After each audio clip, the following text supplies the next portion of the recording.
Alors, bienvenue sur la vidéo qui va vous présenter la première partie du cours sur les statistiques. Donc surtout comme c'est la première vidéo, je vous invite vraiment à prendre l'habitude d'être maître de votre apprentissage en mettant pause si vous avez besoin pour avoir le temps d'écrire sur la feuille que je vous ai donnée en classe, que vous allez remplir au fur et à mesure que vous allez voir des éléments qui correspondent aux trous qui sont laissés dans la feuille que je vous ai donnée en cours. Donc surtout, si vous avez besoin, appuyez sur pause, remplissez votre feuille. À la fin de la vidéo, si vous avez besoin de la revisionner, la vidéo, revisionnez-la. Donc là, vous êtes vraiment dans l'action au niveau de votre apprentissage, puisque c'est vous qui maîtrisez ce que vous écoutez et ce que vous regardez.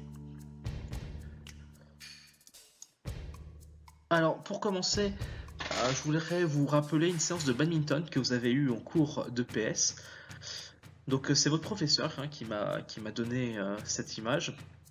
Donc d'un des exercices que vous avez eu à faire et où il y a eu un relevé qui a été fait sur vos réussites par rapport à cet exercice. C'est-à-dire que un élève renvoie un volant facile à l'élève en face et cet élève a pour mission d'envoyer le volant au fond du terrain. Donc sûrement que vous vous souvenez de cet exercice. Et donc ça a donné lieu en fait à un relevé que votre professeur d'EPS a fait. Donc il a fait des calculs sur un certain nombre de volants que vous aviez reçus. Donc si je ne me trompe pas, vous avez reçu 10 volants. Et donc il a fait ressortir, donc sur cette deuxième colonne, le pourcentage de réussite par rapport à la consigne qui vous avait été donnée. Alors effectivement, le tableau, je me suis permis de le récupérer et de changer les noms par souci d'anonymat. Et donc on peut voir les différentes valeurs de pourcentage que vous avez eu. Par exemple, le premier élève qui a eu 40%, le dernier de la liste ici qui a eu 30%. On voit que certains ont vraiment bien réussi l'exercice, puisqu'il y a du 100%. Donc voilà. Donc en soi, peu importe le nom des élèves, donc si on garde que les données, voilà ce qu'on a. Donc les différentes valeurs du pourcentage de réussite sur cet exercice.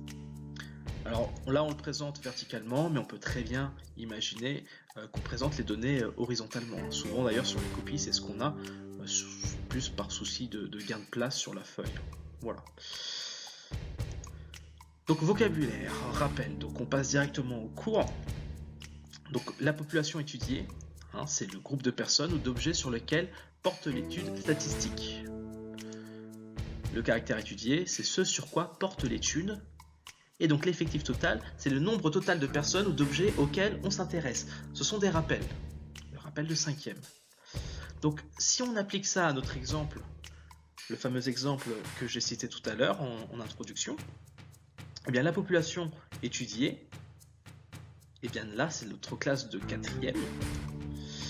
Le caractère étudié, c'est le pourcentage de réussite sur l'exercice. Et donc on a relevé combien de données? 21. Donc l'effectif total, c'est 21. Si vous comptez les valeurs du tableau, vous en verrez 21. Donc les valeurs du caractère, on a 30, 40, 50, 60, 70, 80, 90, 100. Vous voyez que je n'ai pas parlé de 10 ou de 20, parce que si on regarde le tableau, il n'y a aucun élève qui a eu comme pourcentage de réussite 10 ou 20. Donc pareil, j'ai pas mis 1, 2, 3, 4, 5, 6, 7, 8, voilà, des valeurs qui ne sont pas apparues dans le tableau. Dans les valeurs du caractère, j'ai juste identifié celles que je pouvais retrouver dans mon tableau. Donc ça, ce sont des rappels. Alors ça, c'est quelque chose qui est nouveau normalement. On parle aussi en statistique d'étendue. Donc ça permet de définir la dispersion des données. Alors la définition, c'est l'étendue d'une série statistique, c'est la différence entre la plus grande valeur et la plus petite valeur du caractère étudié. Donc l'étendue donne une idée sur la dispersion des données, effectivement.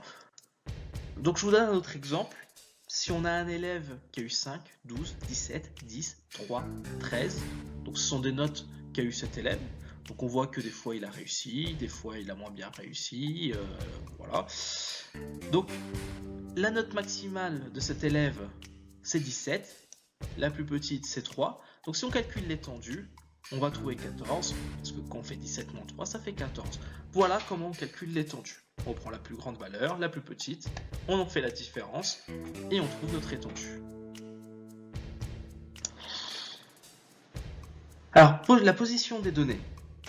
Alors, la position des données, un des indicateurs, ça va être la moyenne.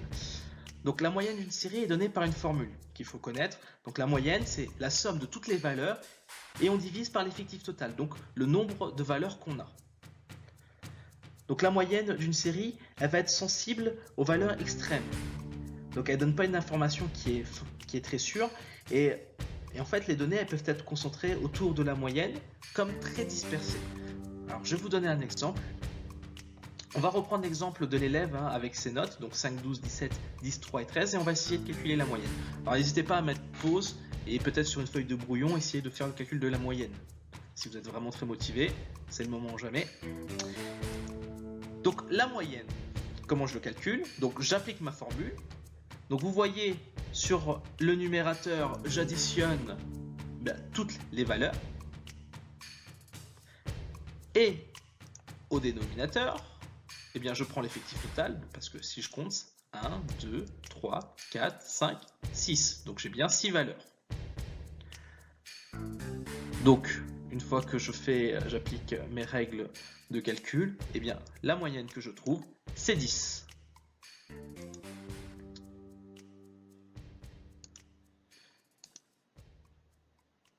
Donc l'interprétation qu'on peut en faire, c'est que finalement, si l'élève avait tout le temps eu la même note, eh bien en fait, ça aurait été 10.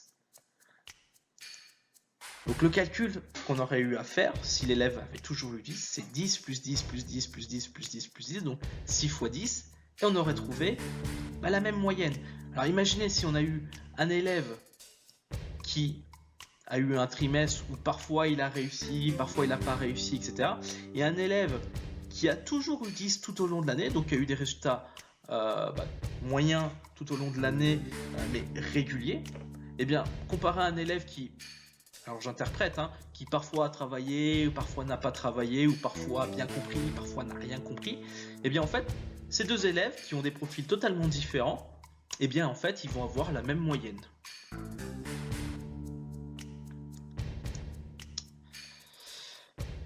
Alors pour la prochaine séance, je vais vous demander de réfléchir en fait au calcul de l'étendue et de la moyenne pour en fait votre cas d'étude, à savoir ce que vous avez fait en EPS avec les données